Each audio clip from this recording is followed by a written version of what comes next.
అనేక సార్లు మనం ఇతరులను పరిశీలిస్తాము, పరిస్థితుల గురించి ఆలోచిస్తాము, కానీ మనలో ఏదన్నా ఉందా, ఏదైనా ఆటంకం ఉందా అని గమనించడం మర్చిపోతాం. దేవుని చిత్తం మన పట్ల ఏమై ఉన్నది? ఎందుకంటే దేవుని చిత్తం ఎరగకపోతే విశ్వాసంలో ముందుకు కొనసాగడం అసాధ్యం. విశ్వాసం దేని మీద కట్టబడుతుంది? తన వాక్యం. అంటే ఆ వాక్యంలో ఉన్న సత్యాన్ని మనం గ్రహించకపోతే మనం విశ్వాసంలో ముందుకు వెళ్ళలేము.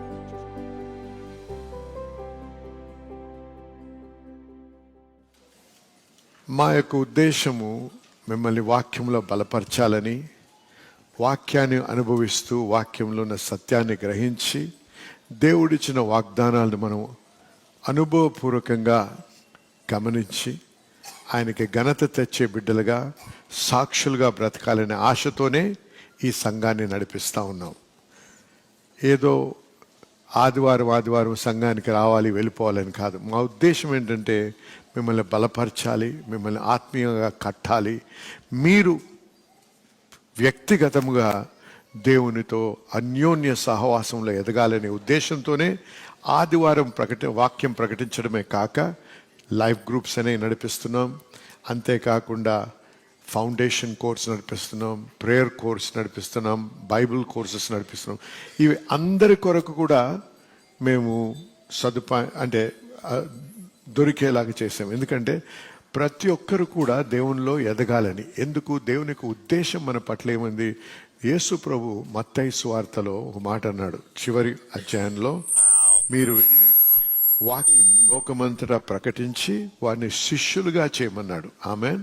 కాబట్టి మా బాధ్యత ఏంటంటే వారం వచ్చి పాస్టర్లుగా వచ్చి మిమ్మల్ని ప్రోత్సాహపరచడమే కాదు, లేకపోతే మీకు ఉల్లాసపరచడమే కాదు, లేకపోతే మీకు హాస్యం చేయడానికి కాదు, కానీ మిమ్మల్ని శిష్యులుగా మార్చడం. నమ్మిన వారు ఆమెను చెప్పాలి. కాబట్టి జనులారా, ప్రతి వారము పాస్టర్ శామ్ గారు మీతో వాక్యం పంచుకుంటున్నారు, లేకపోతే అప్పుడప్పుడు నేను వస్తున్నాను, లేకపోతే అప్పుడప్పుడు పాస్టర్ మెర్లిన్ వస్తున్నారు. ఎవరు వచ్చినా కూడా మా ఉద్దేశం ఏంటంటే అప్పటికప్పుడు మీరు ఒక అద్భుతాన్ని అనుభవించి వెళ్ళిపోవడం కాదు. అద్భుతాల ద్వారా దేవుణ్ణి ఇంకా లోతుగా గమనించాలి, లోతుగా అర్థం చేసుకోవాలి, బలపరచబడాలి, వాక్యంలో స్థిరపరచబడి వాక్యం పట్ల, దేవుని పట్ల ఆశ ఇంకా పెరగాలి. హల్లెలూయా. మనం ఏ ఉద్యోగంలో ఉన్నా, ఏ వృత్తిలో ఉన్నా, ఏ వ్యాపారంలో ఉన్నా, లేకపోతే మనం చదువుకునే స్థితిలో ఉన్నా, ఎక్కడున్నా సరే, అన్నిటికంటే ప్రాముఖ్యంగా మనం గమనించాల్సింది ఏంటంటే మనము దేవుని కొరకు, దేవుని చేత సృష్టించబడ్డాం. హల్లెలూయా. దేవుని చేత పిలువబడి వాక్యం ప్రకటించడానికి మరి పాస్టర్లుగా పిలువబడ్డంలే కాదు, కానీ ప్రతి దేవుని నమ్ముకున్న బిడ్డ దేవుని శిష్యుడిగా మారాలి. కాబట్టి మాకు ఈ ప్లాట్ఫామ్ ఉంది. ఏది? పాస్టర్లకి ఇలాగ మీతో వాక్యం పంచుకోవడం. మీకు ఈ ప్లాట్ఫామ్ లేదు. మీకు ఎక్కడుంది ప్లాట్ఫామ్? మీరు ఎక్కడ పని చేస్తున్నారో అదే మీ ప్లాట్ఫామ్, ఎక్కడ చదువుకుంటున్నారో అదే మీ ప్లాట్ఫామ్, ఎక్కడ మిమ్మల్ని మీ ఉద్యోగంలో మీరు ఎక్కడ పంపబడుతున్నారో అది మీ ప్లాట్ఫామ్. కాబట్టి మీరు ఎక్కడ పని చేస్తున్నా, ఎక్కడ చదువుతున్నా, ఎక్కడ ఏ వృత్తిలో ఉన్నా ఎప్పుడు మర్చిపోకుండా గుర్తు తెచ్చుకోవాల్సిన విషయం ఏంటంటే నేను దేవుని యొక్క రిప్రజెంటేటివ్ని. హల్లెలూయా, హల్లెలూయా. చూడండి, కొద్దిమంది సేల్స్లో ఉంటారు, వాళ్ళ కంపెనీ పేరున పోయి వారి రెప్స్గా వెళ్ళినప్పుడు ఆ కంపెనీ గురించి, ఆ ప్రోడక్ట్ గురించి మాట్లాడుతూ ఉంటారు. అవునండి. అది మాట్లాడినందుకు వారు సేల్ చేసి దాని వలన వారు కమిషన్ పొందుతారు, లేకపోతే వారికి జీతం వస్తుంది. అలాగే మనల్ని కూడా దేవుడు మనకి జీతం ఇవ్వడు, కానీ దేవుడు మనకి రివార్డ్ ఇస్తాడు. హల్లెలూయా. అర్థమవుతుంది అందరికీ? ఫలాన్ని ఇస్తాడు దేవుడు. ఏ విధంగా ఇస్తాడు? డబ్బు రూపమే కాదు, మన జీవితాల్లో సంతోషము, సమాధానము, అభివృద్ధి, విస్తరణ, ఇవన్నీ కూడా దేవుడు ఇచ్చేటువంటి రివార్డ్స్ అన్నమాట. కాబట్టి మనము ఆదివారమే దేవుణ్ణి గుర్తు చేసుకోవడం కాదు, ప్రతిరోజు దేవుణ్ణి గుర్తు చేసుకోవాలి, దేవునితో సహవాసంలో ఎదగాలి, దేవుణ్ణి తెలుసుకోవాలి. బయటికి వెళ్ళినప్పుడల్లా నేను దేవుని యొక్క రెప్ని అని మర్చిపోకూడదు. హల్లెలూయా. చూసారా? అప్పుడు దేవుడు మనకి ఇస్తున్నటువంటి అద్భుత సమయాల్ని బట్టి, అవకాశాలని వాడుకొని ఇతరులకి దేవుని గురించి తెలపాలి. మనకి ఇప్పుడు చూడండి, నువ్వు ఒక సేల్స్ రెప్ అనుకోండి, మీ ప్రోడక్ట్ గురించే మీకు తెలియదు. విజిటింగ్ కార్డు ఉంటుంది, మీకు బిరుదిస్తారు, మీరు ఎక్కడికో అమ్మడానికి పంపిస్తారు. ఎందుకు పంపిస్తున్నారు? అక్కడ ఆ ప్రోడక్ట్ని అమ్మడానికే. అవునండి. ఆ ప్రోడక్ట్ మీరు పంపిస్తూ ఉన్నప్పుడు కంపెనీ భరిస్తూ ఉంటుంది ఖర్చులు. కానీ మీరు ప్రోడక్ట్ని సేల్ చేయలేదనుకోండి, ఎంతకాలం ఉంచుతారండి అక్కడ? మీరు అక్కడ మీ ప్లెజర్ కొరకు వెళ్ళటం లేదు. మంచి స్థలంలో పెట్టవచ్చు, తినడానికి టిఏ అవన్నీ ఇవ్వచ్చు. ఎన్ని ఇస్తున్నారు? ఎందుకు ఇస్తున్నారు? వారిని రిప్రజెంట్ చేయడానికి. అలాగే అంటే అక్కడికి వెళ్ళినా, ఇక్కడున్నా, ఎక్కడికి వెళ్ళినా నువ్వు రెప్ అని మర్చిపోవు. నువ్వు ఎవరితోనైనా కలిసినప్పుడు నేను ఈ కంపెనీకి రెప్ అని మీరు ఇంట్రడ్యూస్ చేసుకుంటా. అలాగే మీరు సిగ్గుపడకూడదు. నేను క్రైస్తవుడిని అని చెప్పడానికి, నేను క్రీస్తు శిష్యుడిని అని చెప్పుకోవడానికి భయపడకూడదు, సిగ్గుపడకూడదు. ఎందుకంటే దేవుడు నేను రక్షించినందుకు ఇతరులను రక్షణలోకి నడిపించాలనే ఉద్దేశం ఉంది కాబట్టే. హల్లెలూయా. కానీ అక్కడికి వెళ్ళినప్పుడు ఆ ప్రోడక్ట్ నువ్వు గురించే నీకు సరిగ్గా తెలియదు అనుకోండి. మీరు ఒక విషయాన్ని లేకపోతే ఒక ప్రోడక్ట్ని అమ్మడానికి వెళ్ళారు. మీరు ఎన్నో చెప్తా ఉంటారు. అడుగుతారు పని, మీరు వాడారా అండి అంటే అంటే మీరు కొంటాడా? ఎవడన్నా చెప్పండి, కొంటాడా? లేదండి నేను వాడాను, ఇతరులు కూడా చూశాను, వేరే ప్రోడక్ట్ అన్నిటికంటే ఇది మంచిదని నమ్మకం ఉంది కాబట్టి ఈ కంపెనీలో జాయిన్ అయ్యాను, అందుకే సేల్ చేస్తున్నాను చెప్తే వాడు కొద్దిగా నమ్ముతాడు. అంతేనండి. మనకే ప్రభువులో నమ్మకం లేదు, మనకే ప్రభుతో అనుభవం లేదు, మనం యేసు ప్రభు గురించి చెప్తే ఎవడన్నా నమ్ముతాడా? నమ్మడు. ఎందుకు? ఎప్పుడైతే అది అనుభవిస్తావో, అనుభవించినప్పుడు నువ్వు చెప్పినటువంటి మాట దానికి చాలా బలం ఉంటుంది. ఎందుకు? నువ్వు ఒక కన్విక్షన్తో అంటే ఒప్పింపుతో మాట్లాడతావు. ఆ ఒప్పింపు ఎందుకు వచ్చింది? నువ్వు అనుభవించావు కాబట్టి. అందుకే జనులారా వినండి, మనం ఎక్కడున్నా యేసు ప్రభుని అనుభవిస్తూ ఇతరులకు మన అనుభవాన్ని తెలియపరచాలి. మీరు బోధించనక్కర్లేదు, మీ అనుభవం చెప్పుకుంటే చాలు. హల్లెలూయా. దేవుడు నిజమైన వాడు, యేసు ప్రభువే నిజమైన దేవుడు. నేను నమ్ముతున్నాను అని చెప్తే ఎందుకు ఆ విధంగా చెప్తున్నావో వారు గ్రహించాలి. నీ అనుభవం ఏంటి? నా అనుభవం ఉంది, నేను దేవుణ్ణి అనుభవించాను. ఆ అనుభవం ఏంటో నేను చెప్పినప్పుడు నేను ఒక నిశ్చయతతో చెప్పగలను, ఎందుకంటే అనుభవించాను కాబట్టి. హల్లెలూయా. హల్లెలూయా. చూడండి, ఇప్పుడు ఇలా డ్రైవ్ చేసుకుంటూ వచ్చాము. ఇక్కడికి వస్తున్నప్పుడు నేను ఆ రోడ్లో వచ్చాను, వెనక రోడ్ నుంచి వచ్చేటప్పుడు అక్కడ అమరావతి అని చూసారా? తెలుసండి అమరావతి రెస్టారెంట్? వస్తూ ఉంటే ఆ ప్రాంతాన్ని గమనిస్తే ఎన్ని కార్లు ఉన్నాయో. అంటే కార్లు ఉన్నాయంటే దాని అర్థం ఏంటి? భోజనం టైం అయింది, కార్లు చాలా ఉన్నాయంటే ఇక్కడ బాగుంటుందేమో అని అనుమానం వస్తుందా రాదా? ఆ తలంపు వస్తుంది. అందులో ఎవరైనా అక్కడ భోజనం చేసి వచ్చినవారు, పాస్ గారు చాలా బాగుంటుందండి అక్కడికి వెళ్తే, ఇది బాగుంది అది బాగుందని. మీకు ఎలా తెలుసు? మీరు నేను తిన్నానండి, ఒకసారి కాదు 10 సార్లు తిన్నాను అక్కడ. ఎప్పుడు వెళ్ళినా బాగుంటుంది అంటే ఏమవుద్ది? నేను నాకు ఒక డిజైర్ కలుగుతుంది, అరే నేను కూడా వెళ్ళి అనుభవించాలని. అలాగా మనము అనుభవించకపోతే ప్రభువుని, ఇతరులని దేవుని దగ్గరికి అనుభవంలోకి నడిపించలేము. హల్లెలూయా. అందుకే ప్రభు రుచి చూసి తెలుసుకున్నాడు యెహోవా మంచివాడని. హల్లెలూయా. రుచి చూశాడు కాబట్టే దావీదు ఆ విధంగా కీర్తనలు రాశాడు. మనమే రుచి చూడకపోతే నామకార్థ క్రైస్తవులు ఎవరండి? రుచి చూడనటువంటి వారు. పేరుకు క్రైస్తవులు, అనుభవం ఉందా దేవునిలో? లేనే లేదు. అలాగ నేను 20 సంవత్సరాలు గడిపాను నా జీవితంలో. మొదటి 20 సంవత్సరాలు సంఘానికి వెళ్ళేవాడిని, వాక్యం వినేవాళ్ళం, చిన్నపిల్లలుగా సండే స్కూల్కి వెళ్ళాం, ఎన్నో వచనాలు నేర్చుకున్నాం, కంఠస్థం పెట్టాం, పాటలు నేర్చుకున్నాం, కన్ఫర్మేషన్ అయింది, కానీ అనుభవం లేదు దేవునితో. చూసారా?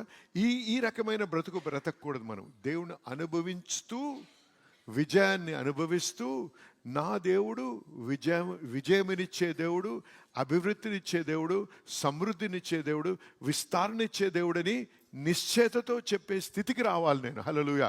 ఆ అన్వేషణలో ఉన్నప్పుడు మనం ఏం చేయాలి? వాక్యంలో బలపడాలి. అందుకే ఆశతో పాస్టర్లు మీతో చెప్పినది మాట విని ఇంటికి వెళ్ళి చదవాలి, ఇంటికి వెళ్ళి మరొకసారి వినాలి. అందుకే ఈ కోర్సులు చేయాలి. ఎందుకు? నీ విశ్వాసంలో నువ్వు బలపరచబడతావు. విశ్వాసంలో బలపరచబడినప్పుడు నీ అనుభవంలో నువ్వు లోతుగా వెళ్తావు. ఎందుకంటే నువ్వు నీ నేత్రాలతో, నీ పంచేంద్రియాలతో అనుభవించేటువంటి అనుభవం కాదు ఇది ఫస్ట్లో. ఎందుకు? ప్రభు కనపడడు కాదు, కానీ ప్రభు నిజమైనటువంటి వాడు. విశ్వాసంలో ఎప్పుడైతే నేను ఆ విధంగా కట్టబడతానో, నేను వాక్యము ద్వారా ఆయన్ని తెలుసుకుంటూ ఆ అనుభవంలో ఇంకా బలపడినప్పుడు, నా నిశ్చయతతో నేను వాక్యం ప్రకటించినప్పుడు, నా సాక్ష్యం పంచుకున్నప్పుడు అనేకులు దీవించబడతారు, అనేకులు దేవుని దగ్గరికి క్రైస్తవులు ఉంటారు. ఇది మంచి సమయం. మీరు కూడుకున్నప్పుడు, మీరు ఈ విధంగా విందులు చేసుకున్నప్పుడు దేవుణ్ణి మర్చిపోకండి. చూసారా, క్రిస్మస్ అనగానే విందులు, వేడుకలు, నూతన బట్టలు, తిండి, ఆహారము, కేకులు ఇవే ఆలోచిస్తాం, ప్రభువుని ఆలోచించాం. అందుకే లోకమంతటి కూడా, దుబాయ్కి వెళ్తే మనము ఎక్కడ, లేకపోతే యూరోప్లో వెళ్ళినా, ఇంగ్లాండ్, లండన్కి వెళ్ళినా ఎంత చక్కగా డెకరేట్ చేస్తారో రోడ్లు అవన్నీ కూడా. స్టార్ పెడతారు, చెట్లు పెడతారు, అన్నీ పెడతారు, ప్రభువుని పెట్టరు. నెటివిటీ సీన్ అనేది ఎక్కడ కనపడదు, చూసారా. కానీ అది క్రిస్మస్. ఈ రకమైనటువంటి అనుభవంలో ఉన్నారు. అది వారే, అబ్బా ఎంత మంచి విందు, నన్ను ఇన్వైట్ చేయరా అంటారు. ఎందుకు? తాగడానికి ఏమైనా దొరుకుతుందేమో అని. అటువంటి ఆలోచన ఉన్నటువంటి వారు, ఆ రకమైన క్రైస్తవత్వాన్ని మనం బయలుపరిచాం మనం అనేక మంది. కానీ మనం ఏం చూడాలి?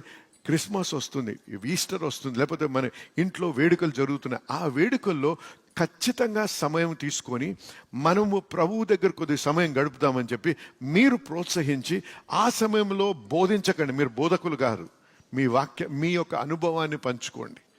మీకు అప్పుడు వాక్యం లేదని చెప్పాలనుకుంటే చెప్పండి. కానీ వారిని ముఖ్యంగా వాళ్ళని ఇంప్రెస్ చేయడానికి కాదు, వాళ్ళని ఇంపాక్ట్ చేయాలి. నేను ఇంత గొప్ప స్పీకర్ అని చెప్పుకోవడానికి కాదు ఆ ప్లాట్ఫామ్ ఇస్తుంది దేవుడు. దేవుడు మంచివాడని వారికి తెలియపరచడానికి దేవుడు ఇస్తున్నాడు సమయాన్ని, ఆ స్థలాన్ని. ఆమెన్, హల్లెలూయా, దేవునికి స్తోత్రం కలుగును గాక. మరి ఈరోజు కొద్దిసేపు వాక్యాన్ని ధ్యానిద్దాం. ఈ వాక్యము మనకి దేవుడు ఇచ్చినటువంటి వాగ్దానము ఈ యొక్క సంవత్సరానికి విస్తరణ, అభివృద్ధి, సమృద్ధి, ఇవన్నిటికీ సంబంధించినటువంటి మాట, ఎన్లార్జ్మెంట్ అనేది కదండి. అయితే గత 2 వారాల నుంచి నేను అక్కడ మెయిన్ క్యాంపస్లో దాని గురించి మాట్లాడుతూ వారికి జ్ఞాపకం చేస్తూ వచ్చాను. ఈరోజు అక్కడ మొదలుపెట్టిన అంశం ఏంటంటే, ఈ విస్తరణ, మరి ఈ యొక్క అభివృద్ధి, ఈ సమృద్ధి గురించి మాట్లాడుతూ అనేక మంది దేవుని నమ్ముకున్నటువంటి బిడ్డలు ఆర్థిక విషయాల్లో చాలా క్లిష్టమైనటువంటి పరిస్థితుల్లో సతమతం అవుతూ ఉన్నారు. దేవుని నమ్ముకున్నారు, చెప్పినవన్నీ చేస్తున్నారు, కానీ ఎందుకో విడుదల లేదు, బ్రేక్ త్రూ అనేది లేదు. అది ఎందుకు నిమిత్తం ఈ విధంగా అవుతుంది అనేది కొన్నిసార్లు మనం ఆలోచించాలి. దేవుని వాగ్దానాలు నిరర్ధకం కావు. భూమి ఆకాశములు గతించిపోను, కానీ నా మాటలో ఒక సున్నైనను ఒక పొల్లైనను కొట్టివేయబడదన్నాడు. అయినా ఆయన వాక్యానికి మన అనుభవానికి చాలా డిఫరెన్స్ ఉంది, చూసారా, వ్యత్యాసం ఉంది, చూసారా. కాబట్టి ఆ వ్యత్యాసం ఉండి ఆ రకంగా జీవితం గడుపుతూ వెళ్ళకూడదు. ఏం చేయాలంటే ఒకసారి మనల్ని మనం పరిశీలించుకోవాలి, చూసారా. అనేక సార్లు మనము ఇతరులను పరిశీలిస్తాము, పరిస్థితుల గురించి ఆలోచిస్తాము, కానీ మనలో ఏదన్నా ఉందా, ఏదైనా ఆటంకం ఉందా అని గమనించడం మర్చిపోతాం. కాబట్టి ఈరోజు ఈ ఆటంకం ఏంటో, అంటే అన్నీ చెప్పలేని వేళ, ఎందుకంటే సమయం లేదు కాబట్టి, మరి ఎందుకు ఈ ఆటంకం ఉంది, ఏంటి ఆటంకాలనే చూద్దాం. కానీ మరి ముఖ్యంగా ఆటంకాల గురించి మాట్లాడక ముందు మీతో కొన్ని విషయాలు వాక్యంలోంచి చూపిస్తాను. ఏమనంటే, దేవుని చిత్తం మన పట్ల ఏమై ఉన్నది. ఎందుకంటే దేవుని చిత్తం ఎరగకపోతే విశ్వాసంలో ముందుకు కొనసాగడం అసాధ్యం. విశ్వాసం దేని మీద కట్టబడుతుంది? తన వాక్యం. అంటే ఆ వాక్యంలో ఉన్న సత్యాన్ని మనం గ్రహించకపోతే మనం విశ్వాసంలో ముందుకు వెళ్ళలేము, చూసారా. ఆ బిడ్డ కుష్ఠరోగంతో ఉన్నాడు. ప్రభు కొండ దిగి వస్తా ఉన్నాడు. మత్తయి సువార్త 8వ అధ్యాయం మొదటి 3 వచనాలు చూసినట్టయితే, అక్కడ వచ్చిన ప్రభువా, నీకు ఇష్టమైతే నన్ను నువ్వు స్వస్థపరచగలవు అన్నాడు. అంటే ఆ బిడ్డకి ఏం తెలుసు? ఆ వ్యక్తికి, ఆ కుష్ఠరోగికి స్వస్థపరిచే శక్తి యేసయ్యలో ఉంది, కానీ నన్ను స్వస్థపరుస్తాడో లేదో అనే అనుమానం కూడా ఉంది. అందుకేమంటున్నాడు? నీకు ఇష్టమైతే. నీకు ఇష్టం లేకపోతే నన్ను స్వస్థపరచవు, నీకు ఇష్టమైతే నువ్వు నన్ను స్వస్థపరుస్తావు అన్నాడు. అర్థమైందా? అంటే ఏమంటున్నాడు ఇక్కడ? నీవు స్వస్థపరచగలిగిన శక్తి నీలో ఉంది, కానీ నాకు నమ్మకం లేదు నా పట్ల నువ్వు చేస్తావని. చూసారా, ఎందుకు? ఆ దేవుని చిత్తము తెలియదు కాబట్టి దేవుని నుంచి అది పొందలేని స్థితిలో ఉన్నాడు. దేవుని చిత్తం ఎరిగినప్పుడు విశ్వాసము పురికొల్పబడుతుంది. విశ్వాసం మనలో సృష్టించబడాలంటే వాక్యము వినుట ద్వారా అవగాహన కలిగి, అవగాహనలోంచి ఉత్పత్తి అయ్యేది విశ్వాసం. అవగాహన లేకపోతే విశ్వాసం రాదు. అండర్స్టాండింగ్ అని ఉంది ఇంగ్లీష్లో. అండర్స్టాండింగ్ లేకపోతే విశ్వాసం రావడం అసాధ్యం. అయితే యోహాను స్వార్థ 3 యోహాను 2వ వచనంలో ఏముంది? ప్రియుడా, అన్ని విషయంలో నువ్వు వర్ధిల్లాలని దేవుని చిత్తమై ఉన్నది అన్నాడు. ఆమేన్, హల్లెలూయా. అన్ని విషయాలు, ప్రియుడా, నీ ఆత్మ వర్ధిల్లుచున్న ప్రకారము నీవు అన్ని విషయంలోనూ వర్ధిల్లును సౌఖ్యముగా ఉండవలనని ప్రార్థించుచున్నాను. చూసారా, సుఖముగా ఉండాలని, వర్ధిల్లాలనేది దేవుని చిత్తం. హల్లెలూయా. చూసారా, ఏంటని? వర్ధిల్లాలి, సుఖముగా ఉండాలనేది దేవుని చిత్తమై ఉన్నది మన పట్ల. కానీ మన అనుభవంగా లేదు. అనేక మంది జీవితాల్లో, అనేక మంది చాలా కష్టమైన పరిస్థితుల్లో మనకి ఇటువంటి ఇబ్బందులు, ఇరుకులు, కష్టాలు వచ్చినప్పుడు మనం ఎవరి దగ్గరికి ముందు వెళ్ళాలి? లోకం దగ్గర కాదు, గూగుల్కి దగ్గర కాదు, కానీ దేవుని వాక్యంలోకి రావాలి. దేవుని వాక్య జ్ఞానము అన్ని జ్ఞానముల కంటే ఉన్నతమైన జ్ఞానం. లోకంలో ఎంత జ్ఞాని అయినా ఆ జ్ఞాని దేవుని జ్ఞానం కంటే తక్కువ జ్ఞానేవాడు. హల్లెలూయా. దేవుని వాక్యము, దేవుని జ్ఞానమును ఎరగాలంటే దేవుని వాక్యం మనం చదవాలి. హల్లెలూయా. దేవుడు ఆ వాక్యం చదివి మనకు అవగాహన ఇచ్చినప్పుడు అప్పుడు మనము ఆ యొక్క జ్ఞానంలోకి ప్రవేశించగలము, ఆ జ్ఞానాన్ని మనం వాడగలం. అయితే ఈ వాక్య ప్రకారంగా ఏం తెలుసుకున్నాం? దేవుని చిత్తం మన పట్ల ఏమైందండి? మనము సమృద్ధిలో ఉండాలి, సౌఖ్యముగా ఉండాలి, అన్ని విషయాల్లో వర్ధిల్లాలి. హల్లెలూయా. ఆర్థిక విషయాల్లో కూడా మనము వర్ధిల్లాలి. పాస్టర్ గారు, నేను అన్నీ చేస్తున్నానండి, ఎందుకో నాకు నేను వర్ధిల్లటం లేదు. నాకు ఎన్ని చేసినా అప్పుల్లోనే ఉన్నాను, ఏమి చేసినా బయటికి రాని పరిస్థితిలో ఉన్నాను, ఎంత ప్రార్థన చేసినా అవ్వటం లేదండి. మీరు ఎన్నో విషయాలు మాట్లాడచ్చు, కానీ నీ అనుభవము వాక్యంతో సరితూగటం లేదు.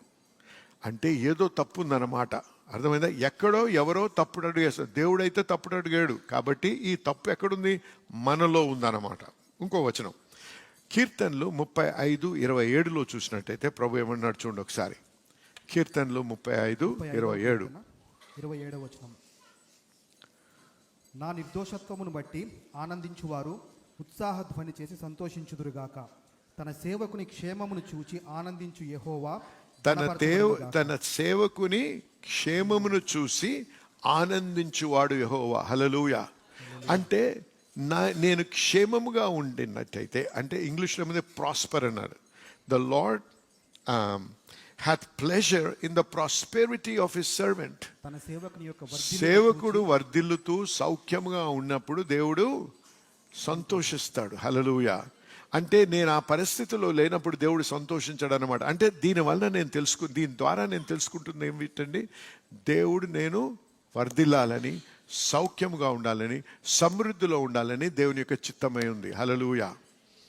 కానీ మనకి దేవుని జ్ఞానం అవసరం. అనేక సార్లు మనము దేవుని జ్ఞానాన్ని పక్కకు పెట్టి లోకము చెప్పే జ్ఞానాన్ని పట్ల వైపు తిరిగి దేవునితో మాట్లాడకుండా, దేవునితో ప్రార్థన చేసి దేవుని యొక్క చిత్తం ఏంటో తెలుసుకోకుండానే మన జ్ఞానముతో మనం అడుగులేసి ఎన్నో తప్పు నిర్ణయాలు తీసుకొని, డెసిషన్స్ తీసుకొని మన గొయ్యి మనమే తవ్వుకుంటున్నాం.